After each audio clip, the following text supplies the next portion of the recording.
वाह! मैं अभी बरतानी के रियोर व केस के बारे में पढ़ रहा था। वही जो एक तंजीम को दहशतगर्द करार देने के खिलाफ कानूनी चैलेंज कर रहा है। और मेरे खदा उसका नाम मत लो। क्या? क्या ना कहूँ? इनका नाम मत लो। हाँ, यही तो उस केस का नक्ता है ना। मतलब आप किसी तनाज़रे को कैसे हल करेंगे अगर एक फ़रीक का सरफ दकर करना भी आपको जेल पहुँचा दे? लेकिन वो तो बरे हैं ना, 7 अक्टूबर। अगर ये सच भी हो, तो हिटलर भी बरा था, है ना? हाँ। तो हम सुबह हटकर हिटलर पर शो कर सकते हैं, किसी को कोई फ़र्क नहीं पड़ेगा। रोज़ टीवी पर जो 7 डॉक्यूमेंट्रीज़ चलती हैं उस खबीथ पर, तो बराई, वो वजह नहीं हो सकती जो गुफ्तगू पर पाबंदी लगाती है। लेकिन उन्होंने आम शहरी मारे, वो तो दहशतगर्दी है। इसराइल ने कम से कम 50,000 आम शहरी मारे हैं, जन में अक्सरियत ख़वातीन और बच्चों की है।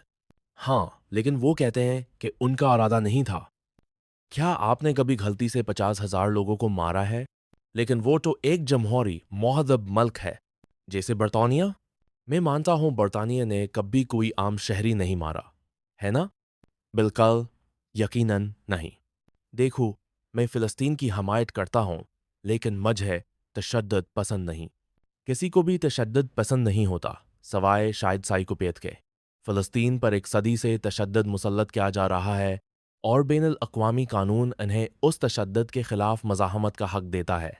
तो फिर बरतानवी रियासत क्यों उनका हक़ छीन रही है?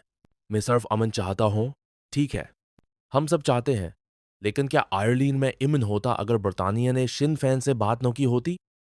हाँ, तुम सही कह रहे हो। बहुत अच्छे, बोलो अब। नहीं, मैं नहीं कर सकता।